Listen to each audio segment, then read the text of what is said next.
So Haaland's back and Salah's gone. Salah's injured for about a month. And game week 21 went on for about a month. Or so it seems like that. In fact, someone get in the comments to let me know if it's actually finished. It's been going on that long. But don't worry, this video is all about preparing for game week 22. So if you have forgotten how to play FPL, this video should bring you back in.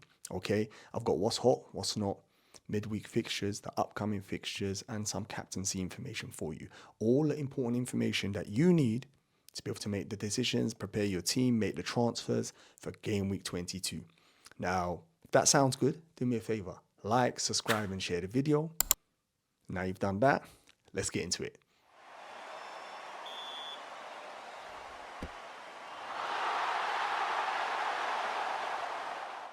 Let's start with who's hot and who's not. Let's go with the hots first. Gabriel. Now, what can we say about him? What an eventful game, and it was nearly more. He got 17 points in the end. He played 90 minutes. He got a goal, assist, and 2 bonus. He nearly got another goal, but they took it away from him, saying it was an own goal. I find that harsh where it was on target, it was going in, but I suppose that's the rules. If you didn't have him, it was difficult, I suppose, to get a green arrow. If you had Saliba and not Gabriel, it was quite painful. He looks very, very aggressive in the box, attacking corners. In fact, since he's joined the Premier League, he scored the most headers. No one else is near. I think second best is Ben Mee at Brentford. So it tells you how good he is in the air. Next up was Jota, the Slaughter. 19 points. If you owned him and Gabriel, you've had a great game week. Played 90 minutes, 2 goals, 1 assist, 3 bonus. Like literally the complete package. Darwin. Yeah, it's quite rare. I've seen him in the knots. Very rare I see him in the hots, but he deserves to be in there. 11 points, 90 minutes, 3 returns in a row now. So some consistency. Clearly the main Liverpool number 9. Jota, of course, could eat some of his minutes, but he deserves to be on this list, Darwin. Excellent performance, 2 goals for him. Next up is Mr. De Bruyne. It tells you how deadly he is where he makes this list with a 12-pointer and he only played 21 minutes. This is the quality of the player. That's why Klopp joked in that press conference saying everyone's quaking in their boots. KDB's coming back. It makes sense. Goal, assist, and 3 bonus in 21 minutes. I mean, what is this guy going to do when he's playing 90 minutes regularly? Last but not least, in the hot pile, it's Palmer. Now, he's in there because he was captained. Him and Saka were the highest captains, and he actually delivered. Very fortunate. Penalty. Some might say it's not fortunate. He takes the penalties. He's got to score it. He got the penalty just before half-time. And if you look at him, he played the 90 minutes. And the last 2 returns is a 10 and an 18-pointer. 2 double digits. And I think he's got 5 double digits so far this season. That's outrageous for a player at that price. To get more double digits, you need to start with only Haaland and Salah and maybe Son. So fair play. He's an essential player, basically. Let's look at the knots. So we'll start with Watkins. A 1-pointer. The reason he's up there, I know other players scored 1-pointer, but quite a few captained him as well. So that was quite painful.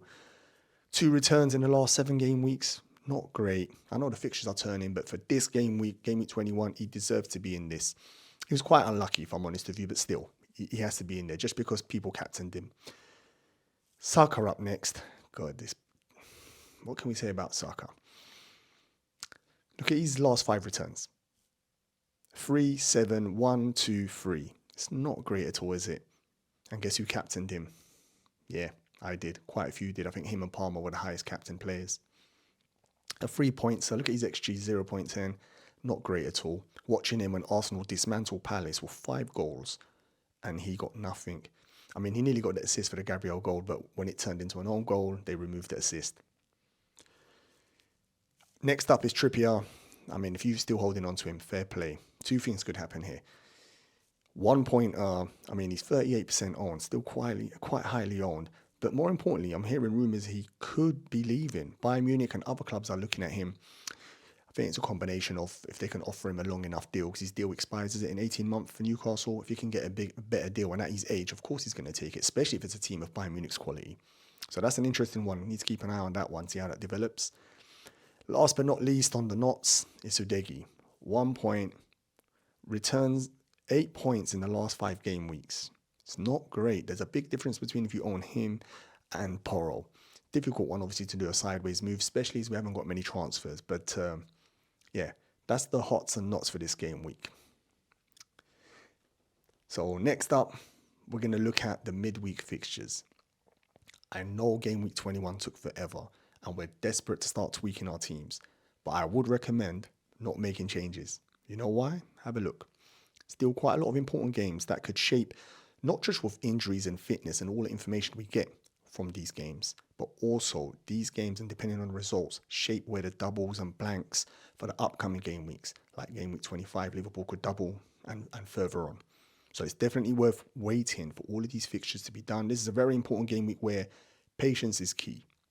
So midweek fixtures, we've got Chelsea v Borough. This is the EFL Cup, which Chelsea are losing currently 1-0. And then we've got Fulham v Liverpool. Liverpool winning 2-1. But obviously the return leg is at Craven Cottage. After that, we've got the fourth round FA Cup. Quite a lot of fixtures there you can see. Loads of players that we own will be involved. So again, fitness, injuries, information, plus the results of this is very important. So without a doubt, I know you're itching. Game week 21 took forever, but wait. Okay, so that's one of the important things we need to consider. Next, we're going to have a quick look at upcoming fixtures. I normally do this. It's an important part of planning for the game week. Of course, your transfers or your captaincy, a lot of the stuff depends on the fixtures, of course. So starting with Arsenal v Forest, this looks a good fixture. I know Forest are at home and they're decent. But Arsenal, after that Palace performance, after that rest they had in Dubai, they look refreshed, they look on it. So this could be another game where they score 2-3 goals. Potential captaincy in this game. Fulham v Everton, not much there for us. I don't even focus on them type of fixtures, to be honest. Not many players there. If you've got an Everton defender, you might be in for a clean sheet, but not much else. Luton v Brighton, again. Some of us, I think Estupiñán starting to be picked up. He delivered 8 points in the last game week. This could be a good game for him here. Or Pedro or Gross. Depends on what you've got. Luton, though, they're fighting their corner. They've not been as bad as I thought they would be, actually. So I don't see a thrashing there. Palace v Sheffield United, not the most exciting fixture. I mean, you might have Eze coming into this game, maybe a Palace defender. Not sure about that there. Doubt you should have any Sheffield United players. Aston Villa v Newcastle, again, interesting fixture. Loads of us will have players in this fixture here, whether it's Watkins, Diaby's, shouldn't have Cash no more, let's just say that. Some will have Martinez. And then for Newcastle, again, Gordon, perfect. Don't have to worry about who he plays, you just play him. Whether you got Isaac, again, showing recently, he's looking good. But that's a good game, very important for dictating how this FPL game week will go. The most important fixture, I think, in this game week where a lot of us want to attack is Manchester City v Burnley. Of course it would be. Now, obviously, Company goes back to his old team. He's boss Pep, so this should make a really good game, but I don't think there's going to be any friendship there. City will be looking to destroy them. You can easily see 3-4 goals here, meaning, again, captaincy more than likely from this game if you can pick the right player. Spurs v Brentford, I think another potential captaincy game here. I think Spurs, I know they're depleted with injuries, but they still look good going forward. Brentford, yes, I know they've got the excitement of Tony coming back, who delivered on his return, but they still look in trouble as well. I see Spurs getting a couple of goals here. Liverpool v Chelsea. I would say Liverpool at home should be strong favourites for this, but Chelsea's Liverpool's bulky team, so I'm not sure what to expect here. If you own Jota, Trent should be back for this game as well. I think he's going to get some minutes versus Norwich in the FA Cup. He should be back for this, hopefully. Palmer, you play him. Penalties, isn't it? Simple as that. And Nunes, I think they're all good for this fixture. I'm hoping there's going to be goals in this with a Liverpool win, of course.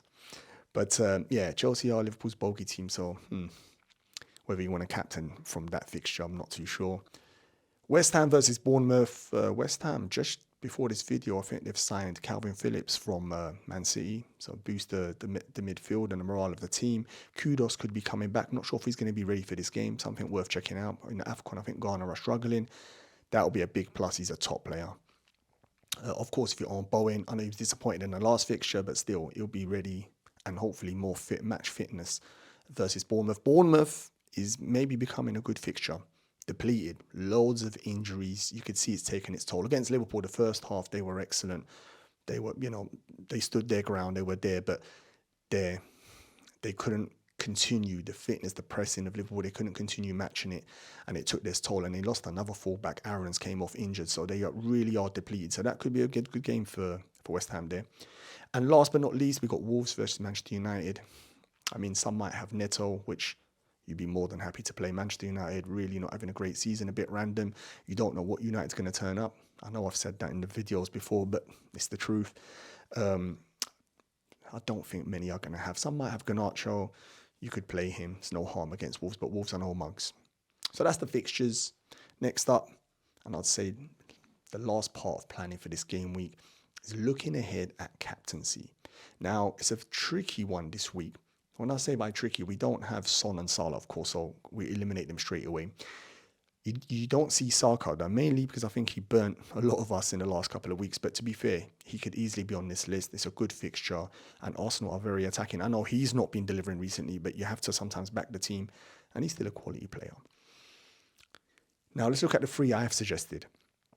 Two of them, of course, are from the Manchester City versus Burnley fixture. Of course they would be. That's the game that we're all looking at, where we're going to see 3-4 goals and almost a certainty that Manchester City win.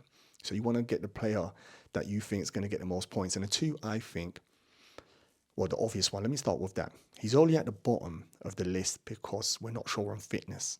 He's just recently come back. He's missed 5 game weeks. He's had this bone injury in his foot.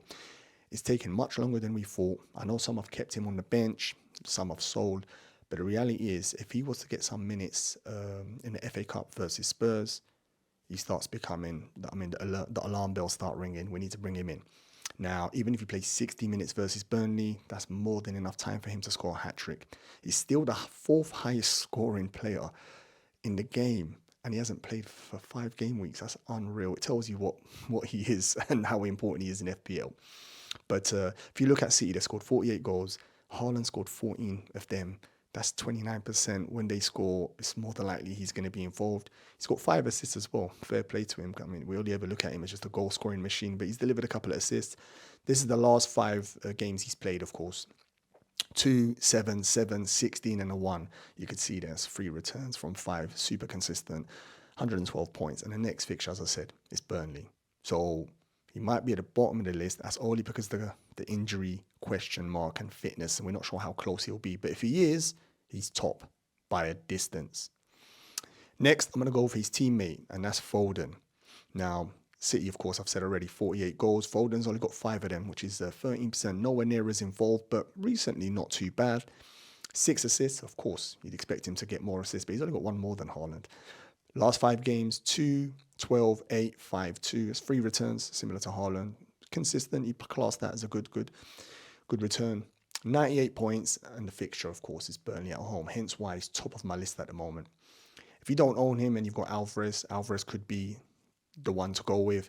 Depends on Haaland's fitness. Very important. That information, we really need that. That's going to dictate. So there's an early look at captaincy. Second, I've gone for the pigeon, Richarlison. Now, Spurs have got 44 goals. It's pretty good. They're a very attacking team under Ange. Richarlison's got 7 goals. That's 16%. It's pretty decent considering, as I said, start of the season, he weren't really playing. And when he did play, he wasn't fit. 3 assists. Last 5 games, this is impressive. 8, 8, 1, 8, 9. Now, that's 4 returns from the last 5. Very consistent. He actually looks very good and playing very well. He deserves these starts. He's playing. It's going to be interesting when Ange has everyone back. Maddison, Brandon Johnson, Son, Werner, Kulu. It's going to be very interesting because it's a good problem to have. You want that. You want the squad. But at the moment, I actually think he's a good captaincy shout. He's got 81 points, and the next fixture is Brentford at home. I said earlier on, Brentford, albeit happy that Tony's back, he can't save their defence. He might be able to help the attack. They don't look great, and Spurs do look good going forward. So I think he's a perfect. If you own him, I don't have him, but if you did own him, I would captain him. No problem at all. City, of course, you'd back them to score more goals, but then you've got the bigger lottery of who's going to score their goals, who's playing. Where with him, he's playing, he's the number 9. More than likely, the goals are going to come through him. So that's my captaincy picks. In fact, get in the comments and let me know what you think. You're going to captain one of these? Have you got another idea? You got a differential? You're going to go Jota or Nunez versus Chelsea? The fixture doesn't put you off? Get in the comments and let me know. Hope you found the video useful. If you did, do me a favor, drop a like, subscribe, share the video to all other FPL managers you think will find this content useful. Game week 21 took so long, but I'm so happy that game week 22 is around the corner and we can start talking FPL again. Now, only thing left for me to say is good luck, and I'll see you in my next video.